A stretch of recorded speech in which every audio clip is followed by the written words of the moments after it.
Okay, we should be jumping in live here. Yeah, it's saying it's being live streamed. All right, let's get going. Hey, Pops, how you doing today? Okay, we should be jumping in live. Ah, I am fine. Let's just start off with closing our eyes for 30 seconds and breathing. Okay, let's get going. Hey, Pops, how you doing today?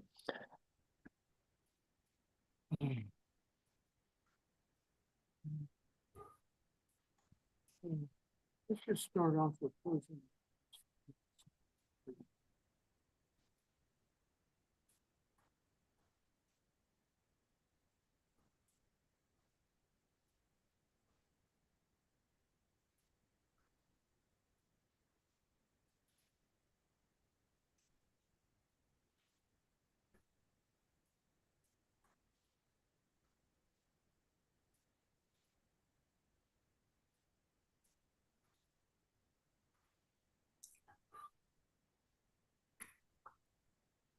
Okay. Just 30 seconds. It makes such a difference, right? Mm. So, our topic today, fear. Uh, how did how did you decide this topic today, Pops? Just 30 seconds. Such a difference, right? I'm getting feedback of more voice or something. I don't understand what it is. Yeah, I am as well. Um,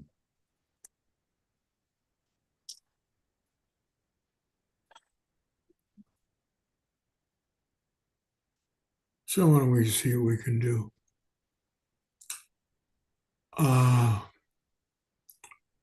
I uh,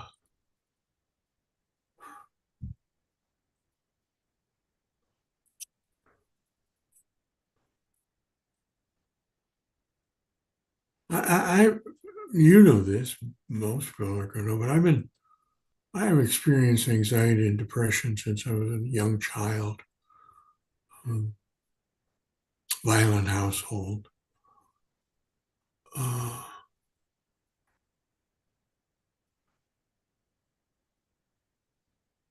and it seems like getting older is bringing it up. And also, I have health issues, and money issues like everybody.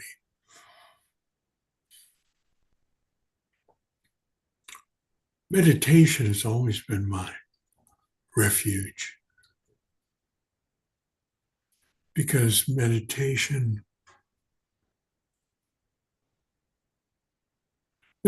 creates a distance.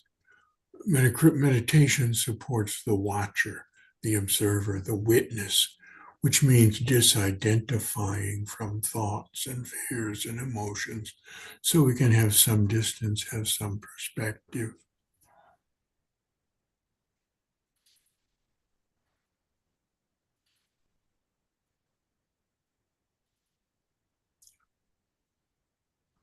And yet, and still, the process of meditation over time would create more sensitivity, more awareness. So we're actually more aware of the those things. And so we have distance, and yet, in some ways, they are intense, more intense. So we have to continue, I have to continuously withdraw my energy and my attention. Actually, my attention, no, I can leave my attention on it because we can watch everything, but withdraw my energy from it. And that's a dance. I'm sure you have some familiarity with what we're talking about. So, and it was really up for me these last days. I've been traveling and I'm in a new place. And my short-term memory is getting worse. I'm, 79, almost 80. And not being able to remember things. And in a new place where everything is new and unfamiliar, uh, Not being able to remember where stuff is produces anxiety. So it's a dance. As Betty Davis said, getting old is not for sissies. So that's why it's up for me. So I thought it'd be good to talk about it. Okay, great, great. I am also getting this feedback, so hopefully it's not being broadcast that way, but we'll see. Well, the feedback actually stopped here. Did it on your end? Okay, okay, good. I still have it, but maybe it's fine. Um, one of the things I also am traveling, and I also was experiencing fear. Um, and I noticed myself like leveraging my practices. I love what you said about being more present to it. And what did you say about your energy? Like not putting as much energy, Withdraw my energy. withdraw the energy from it. Yeah. You just kind of step back and you notice, you can notice your identification. You notice that it's fucking in you, right? Yeah. I mean, it's there.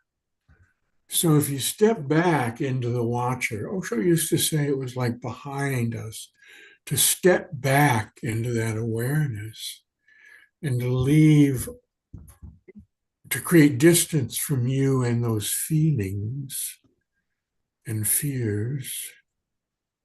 And just by having distance, we have some perspective. We can see it for what it is.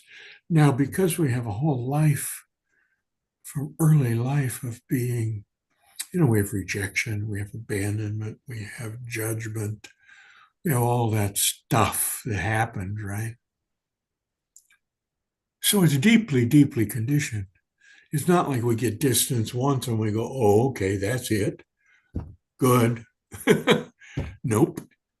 It comes up again and again and again because it's deeply, deeply conditioned. So we have to step back again and again and again to be present. We're stepping back into ourselves, our real self, our beingness.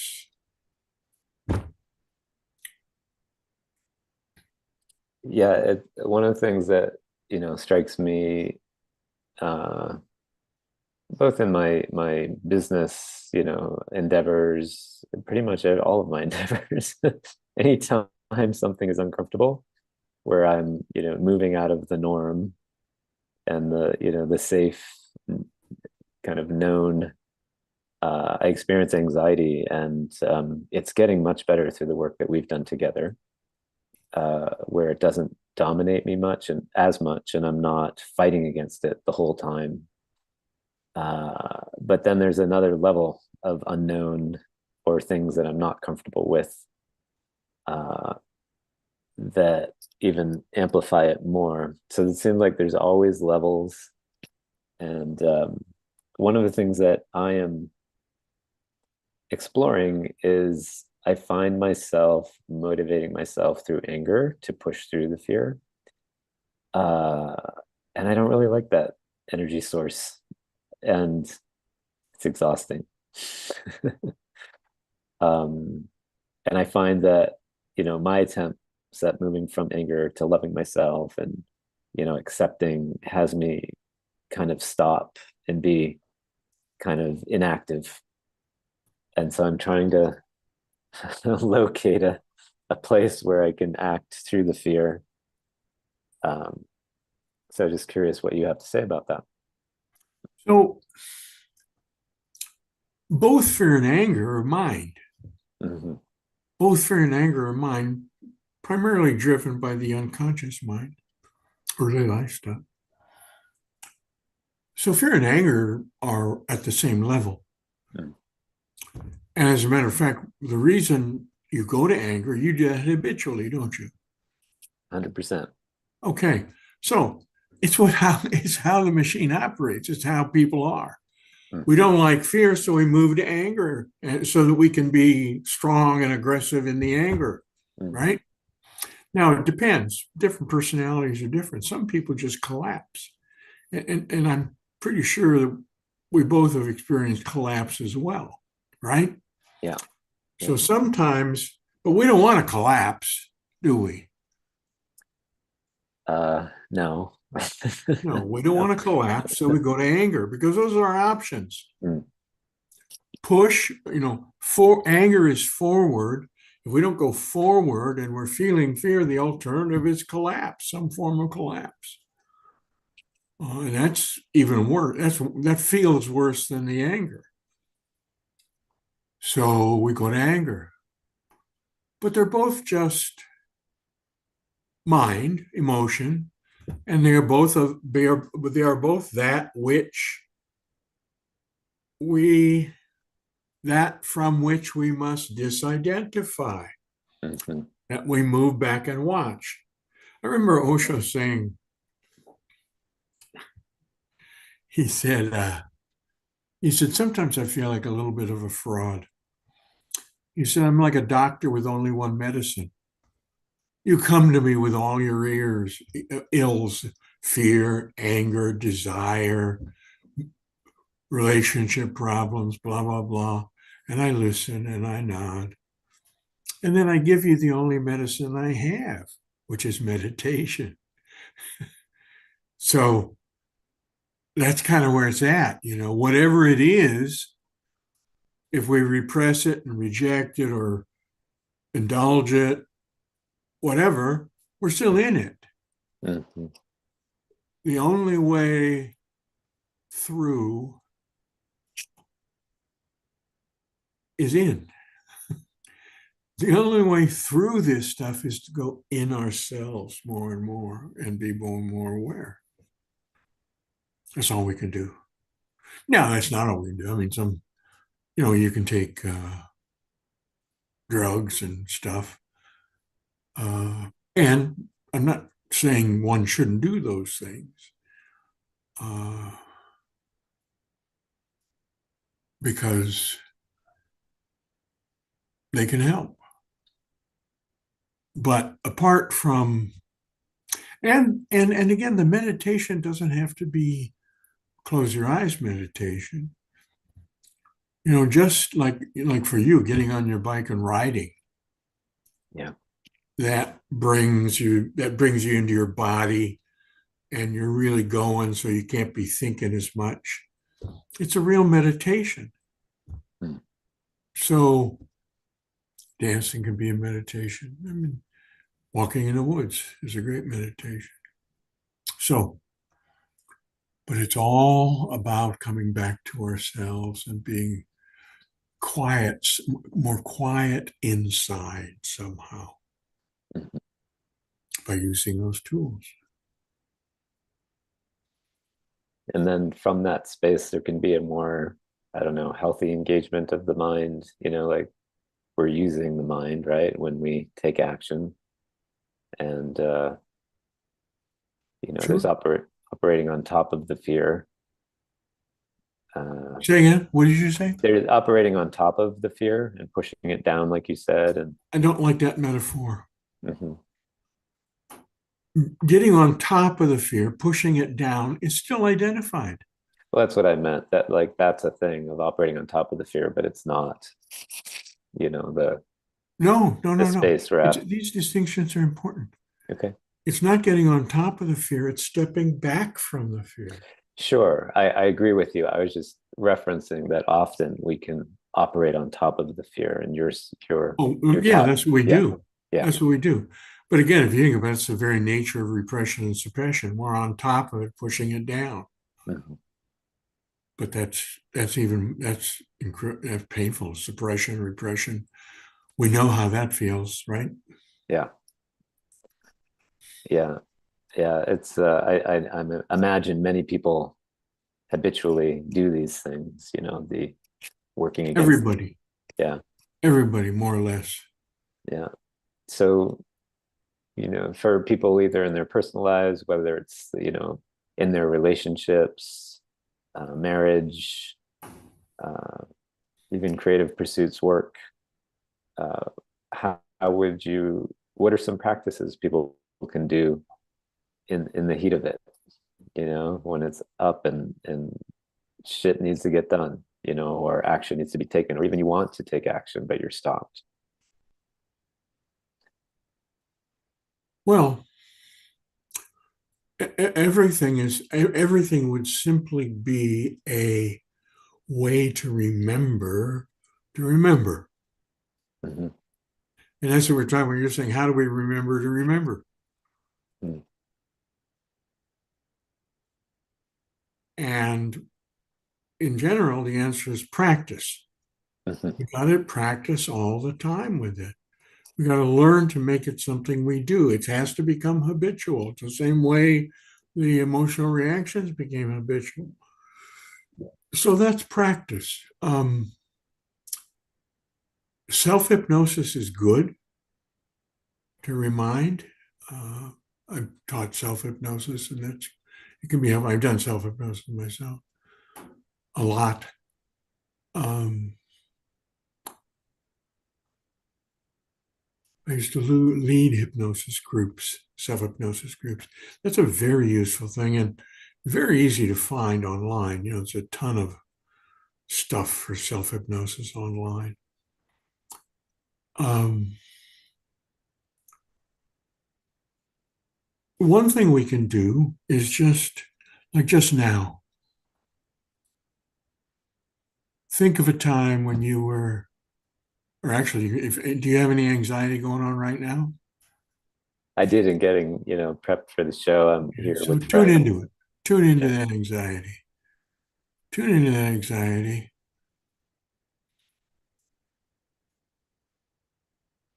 Now, what I want you to do is to tap your hand. Use your right hand to tap the top of your left hand. So get ready to do that. And then as soon as you tap it, move back into yourself. So tap, and then bring your energy back into yourself. Bring your awareness into yourself. Be aware of your breath. Be aware of your body as it sits there. Now you're remembering you're in the space. So open your eyes again and tap, and then move back into yourself. Tap and move back into yourself. Tap and move back into yourself. And just be there very quickly, very easily. Open your eyes again. And this time, leave your eyes open. So tap and move back. Tap and move back into yourself while you're still watching the screen, but being aware of yourself and your body. And now close your eyes. And I'm going to suggest to you that you can remember when you feel anxious, when you become anxious, when you're feeling anxious, just remember to tap that way. Just do a simple tap and move back. Now tune into the anxiety. Now tap and move back.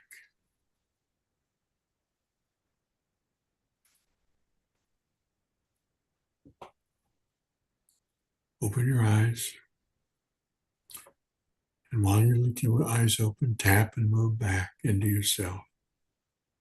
Tap and moving back into yourself, shifting attention. You see how that happens? Powerful. It is, isn't it? All you're doing is shifting your attention. So it's tap and move back. So it's tap, shift, move back. Ready? Tap, shift, move back. You notice how you immediately take a breath? I know every time. And I stand up a little, I sit up a little straighter. Yeah, exactly. It's cool. Okay. So go back. If you remember the anxiety space, just go to the anxiety space. Tap, switch, move back.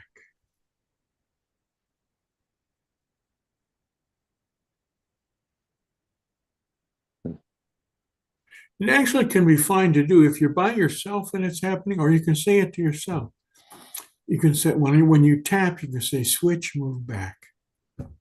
Hmm? Okay, let's do it. And you can say it to yourself silently. Tap.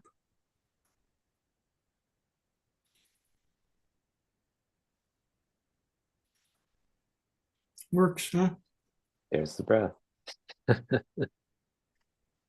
Hmm. What's the tapping? It's just a Reminder. reminder. Okay, You asked for a reminder. I gave you a reminder. it's great. I've been So the suggestion was that when you're feeling anxious, remember to tap, switch, and move back. it's great. That's beautiful. Thank you. Practice it. I've been just touching into the Book of Secrets, Ah, and what a I wonderful. read this Which little volume? passage. It was a little snippet from Kindle, I wanted to see, like, should I? Uh-huh, uh-huh. And he was talking about there being 112 meditations, and Hmm. the word tantra, meaning practice, and also the importance of uh, we try to figure things out all the time without experience and Hmm. going through the experience. I love what you just said about practice.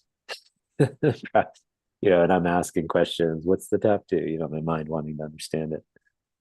Um, so it's some beautiful beautiful work in there. I'm going to continue reading. All right.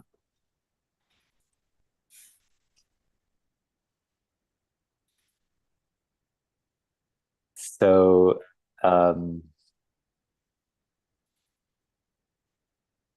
is there then like a cultivating of a new way of being in action, when you're doing that and you are coming into yourself, stepping back?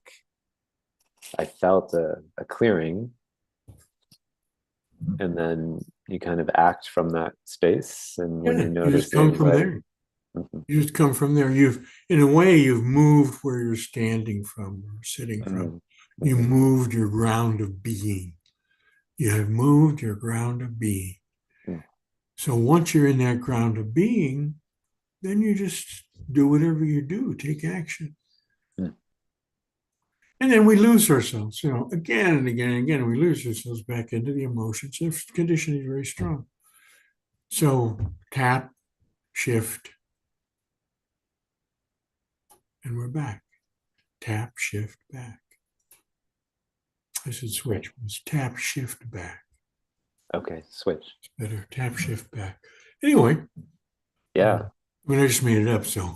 it's great. It's your language, whatever you want. Yeah, I'm just profoundly both aware, and I think, like you said earlier, more present to the limiting nature of anxiety, fear, and then how navigating that. Um, and like you said, there's either basically just shutting down, or pushing through it, and neither seem like great solutions. Yeah, And it comes up everywhere. So this is such a yeah, great on the court tool. sure. But it's not like what kind of enough for me is to say, don't judge yourself Mm, and don't expect it or think it should completely change overnight. It's a practice that's creating a you're creating a new way of being, a new habit, mm, a new way of a living life. And given all that conditioning, it's not like the old way just goes away real quick. mm, mm, So it requires just staying at it. And again, it's just a simple little thing, takes no energy, no cost.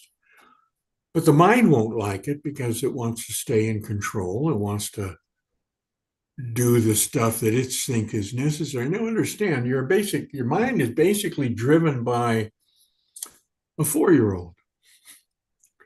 Uh, And that 4-year-old is scared and doesn't want to learn new stuff, and is invested in staying in control. And meditate, that's why the mind hates meditation, because it takes control away from the mind mm, and brings control to the being. That's the whole name of the game. mm, Or bring not control, it brings power. It takes mm, power away from the mind and brings it to the being. mm, And when we come from the being, not from the mind gets really scared because it's developed these ways of being over a long period of time to defend itself. That's what it's been doing for its whole life. That's what we do with little kids, right? We're looking for a way to survive in the face of this bullshit that is being fed us on a constant basis, and control and demands and judgments and all that stuff. So you really have to be, really helps to be in some way friendly with that part of yourself, mm, mhm, and somewhat open to it. Like, it's maybe a topic for another time, but just again, there's lots of techniques and ways about it, but basically developing a relationship with your inner child so you can have communication and help them relax. This is a practice that will just help you do this, but it will also, the mind won't like it particularly, won't like it at all. So another thing we need to look at is is working with the mind to help it adjust to this stuff. And that's not easy, but it's the more you can. I mean, one of the things is we have incorporated into ourselves the judgments and criticisms that we heard all the time, right? You're not good enough, you're not smart enough, you're lazy, you're whatever, ugly. I mean, all that stuff that we were told, and sometimes even as nonverbal, you know, like if one has a father who is judgmental and angry and controlling and cold, you get the vibe. You mhm. are not acceptable. You are not performing adequately. You are a big disappointment. Big disappointment, right? That ring a bell? Yep. I mean, well, totally. Like you said, whether it's said or not said, it's Exactly. yeah. And that's the worst conditioning because it's even nonverbal, sometimes expressed verbally.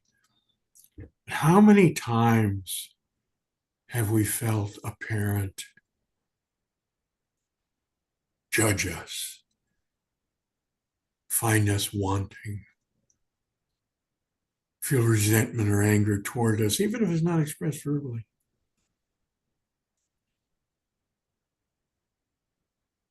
Knowing you're a disappointment as a son,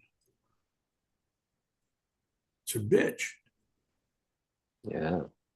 I've thought a few times about the smallest things that will set me off in Mm. terms of, criticism now as an adult. And I'm like, how did I even cope as a kid? I like some pretty harsh things happen to you, right? Way beyond what happens sometimes as adults. And yeah, maybe we're not coping. We're just taking it on as truth or something and then We're absorbing it. absorbing it. Yeah. We're absorbing it and trying to build a shield Mm-hmm. to push it back, push it off. But we can't really react. We can't say anything. We can't do anything because if we do, it's even worse. We can't say that's not fair. That's not right. Stop doing that. Blah blah blah. I mean, that's a great way to get smacked, right? Mm-hmm. Um, So we learn to just hold ourselves as we can. And that's how we get tight. Hmm. We actually do. We hold ourselves to get tight because that's all we can do. All we can do in that moment, because we can't fight back from infancy, from very young as a child. If you ever notice a child who's hungry and scared, because for an infant, when they get hungry, understand an infant's experience in the womb was they get fed all the time. They're not a problem. They were nourished all the time, every moment. Hmm. Okay, then you get born and like, holy shit. And their inner experience is, I'm going to die. Now they don't have the words, but they have a sense that they're not going to survive. And there's tremendous terror in that. So babies scream. And if you look at a baby that's screaming, you'll notice how tight they hold its body. Hmm. So we get conditioned so we can't yell, we can't talk back, we can't say anything, or we get smacked. And then we respond to that how we do. We get old enough and then we hate our parents and do what we do, or we continue to repress and suppress, and we just get tighter and tighter and darker inside. And so, Or figure out these ways to have, you know, almost seduce them into being happy with us, and then we perpetuate these things that run us through our whole lives. Yeah. Well, all right. Well, we're 5 minutes past here. So lovely conversation. Thank you. I'm going to practice. Oh, one of the things I read in the Book of Secrets was this 21-day practice, and as I recall it, it was something to the effect that if you master one meditation, you've almost you've come close to mastering them all because you can find that space. yeah, So I'm going to take on the tapping for 21 days good. as a practice, and yeah, Okay, good. But again, understand that's just a technique. It's not a meditation. It's just yeah, a technique. It's a practice. okay, It's not a meditation. got it. That's why God made uh, dynamic and kundalini. Right.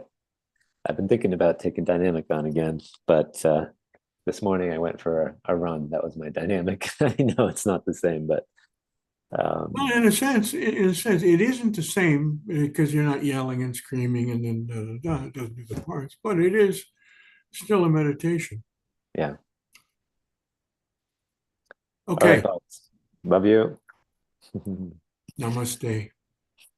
Hope everyone that Namaste. namaste, pops. Sorry. Okay. Thanks for watching, whether live or in replay, and we'll be back next week.